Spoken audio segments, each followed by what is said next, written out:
Good morning, and thanks for tuning in to episode 6 of the What's Your 20 podcast. I'm your host, EPD Special Projects Coordinator Taylor Maris. And joining me this week is Crime Prevention Officer, SWAT team member, tactical medic. Anything else I need to add? Nope, that's it. Ben Hallmark. So thanks for being on the show. Thanks for having me. You say that's it like it's just nothing. It is a lot of stuff. It is. So how long have you been on the department? Going on 7 years now. 7 years. Man, I've been on 9, and it flies by, doesn't it? Oh, it does. Yeah, it seems like just yesterday I was getting done with the academy. Mm-hmm. So you worked the street up until fairly recently, past few months or so, and then you put in to be a crime prevention officer. Right. Why'd you want to make that switch?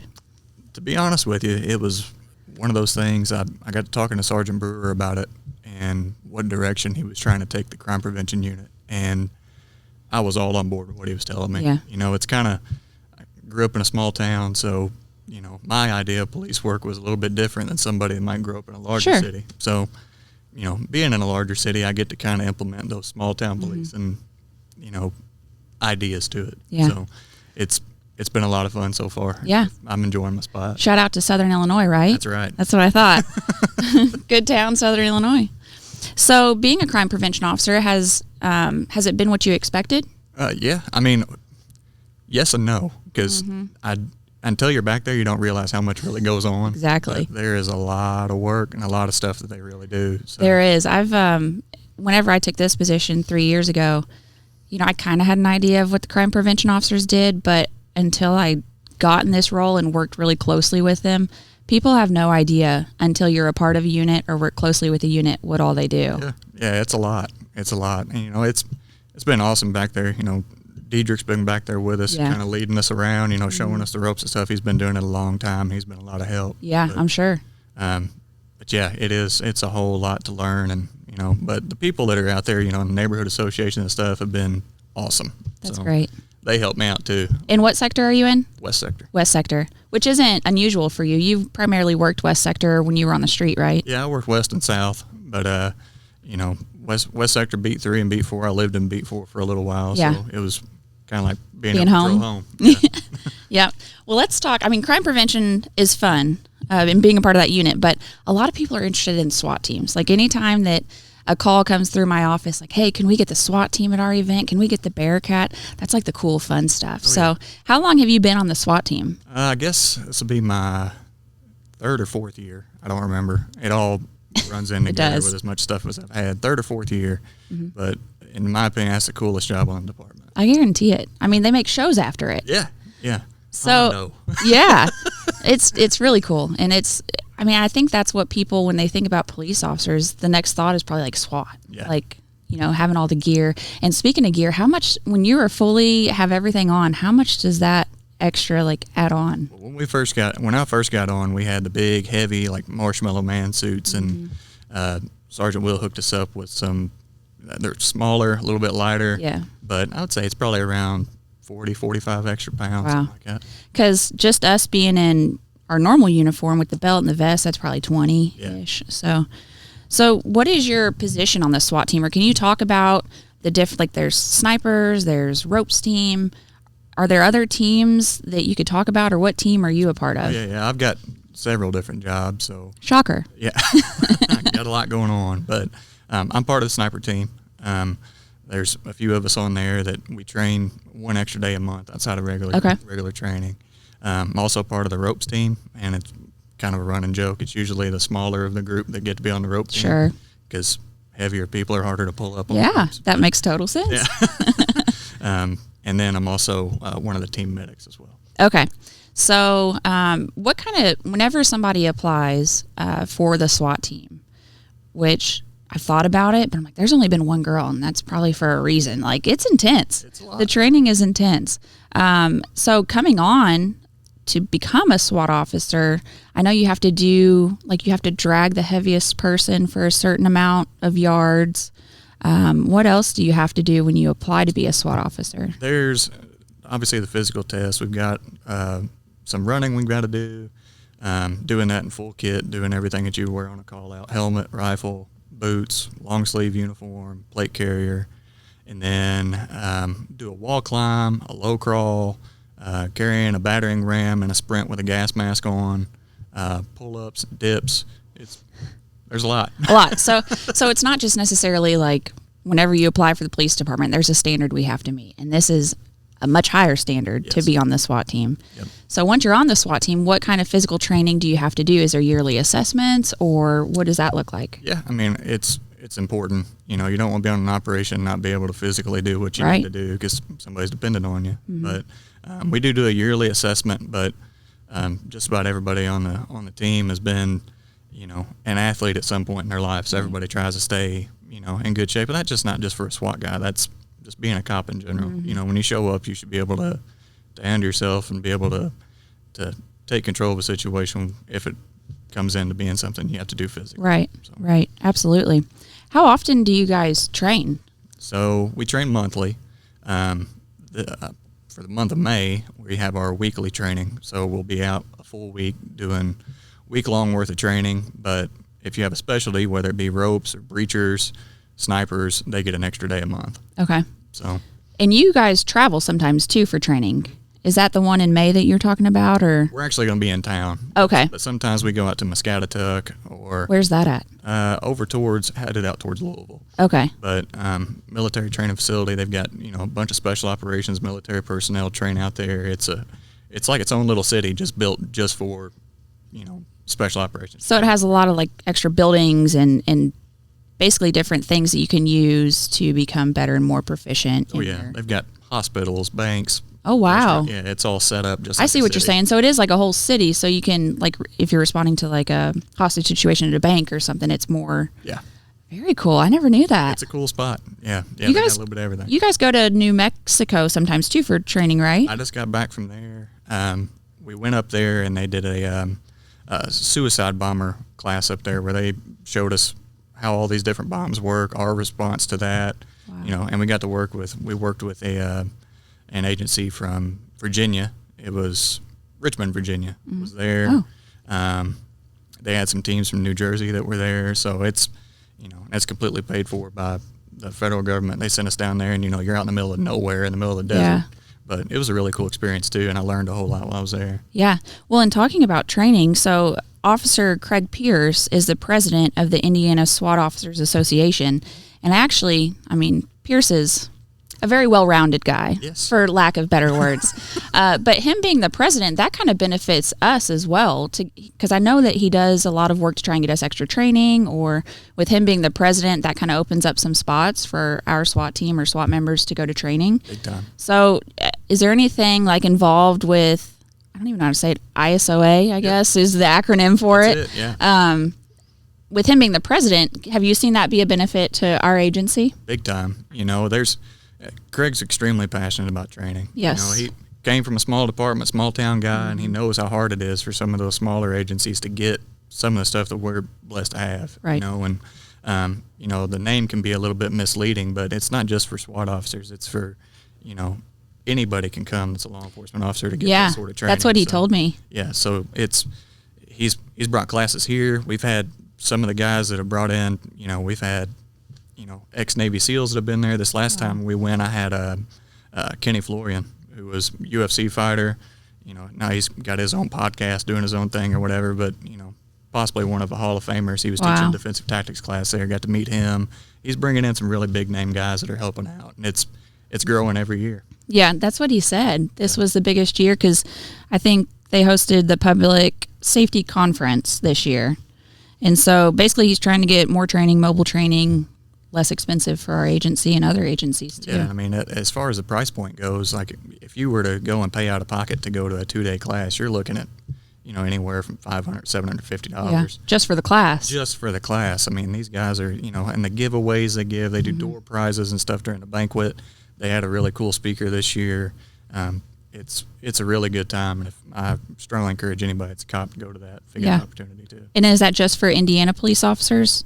That's just our conference, but as far as I know, anybody could go. So very cool. Yeah. So whenever you go on a SWAT run, so let's say you're at home with your family and you get a call like, hey, SWAT call, you need to come in. What do you think about, like, on the way in? Like, how do you process how that happens? this is going to sound funny, but for me, like, at home, I'm not really on my phone a whole lot. Mm-hmm. So Sergeant Will, we all get a group text whenever something happens or whatever. He's got a specific ringtone that happens. Yes. Just about everybody in the house knows what that ringtone is. I know what that means. Yeah. Yeah. So everybody kind of understands, I've got a good support system at home. Everybody knows, like, whenever I get called, it's usually something that's pretty important. Yeah. So, but whenever I was new, it was kind of a nervous thing, like what's about to happen, if it's a barricaded gunman or, it's a person that won't come out after the police have been there, he's barricaded himself with a gun or something like that, it gets nerve-wracking, but not to say that you don't get nervous the longer that you do it, but the more experience you have and the more confident you get in the tactics that you just get there and you just pray that everything turns out to be a peaceful resolution at the end of it, Sure. For me, with the different roles that I have, as soon as we get there, we have our briefing, kind of figuring out what it is that's going on. We put guys that have specialties in place to do whatever their job is, and, everybody kind of knows everybody's job outside of the specialties, you know what I mean? Mm-hmm. So just because you're a breacher doesn't mean you just breach. Just because you're a sniper doesn't mean you just sniper. Like, you get to know a little bit of everything. So with all the different skill sets you have, is it kind of dependent on the situation where you will operate as? Well, it's manpower. Okay. So with us not being a full-time team and being part-time, doing collateral duty, whether we're working motor patrol or in a detective office or whatever, depending on how many people we get to show up to a call out, if we've got people that are out on training or out on vacation or whatever, if they can't make it, it kind of just depends on who we have available. Yeah, and some people listening might not know when we call SWAT out, so there are different situations, like you recommended, like a barricaded subject with a gun, and then a SWAT assessment has to be done typically for any time that SWAT gets called out, correct? Yeah, anytime SWAT gets called out. Technically for us, anytime a warrant's done. Okay. You're supposed to do one of those. So felony warrant services, we come and do that, and then we also assist outside agencies as well. Oh, really? Yep. Very cool. And if the certain number meets the SWAT assessment, or during the SWAT assessment, if a certain number reaches where SWAT is needed, then you guys will get called out. Is that something that's common, calling SWAT out, or like, let's say monthly? It didn't used to be, but it's getting to the point now to where I think that Motor Patrol has a little bit better understanding of, like, we're not here to just take over everything. We're here as an asset to help you. Yeah. So we're a tool. And, as time progresses and as law enforcement evolves, like, the tools evolve. So we get looked at that way as, hey, rather than having we get looked at like a canine or something, nobody thinks twice about sending a canine into somewhere to do something. Call the SWAT team. It's no big deal. We love to come out and help. Yeah. And that's why you're trained. Yeah. We live to do it. We love it. So anytime we get a call to come out and do something, we really, really look forward to it. Right. The majority of our guys, it's not always a full team call out. We've got guys that are working the street just about on every shift. So all 3 shifts, we've got SWAT guys that are working, have access to our Bearcat, all the tools we have in there. And if they need more people, they just call us in, we'll show up. Yeah. And the Bearcat's so cool. People love it. And what I really like, too, is, it's a very militaristic looking vehicle. I mean, it's all black. It's got the battering ram thing on the front. I'm sure there's a technical word for it. Called a ram. Okay. Well, cool. Yeah, you can add the ram onto the front.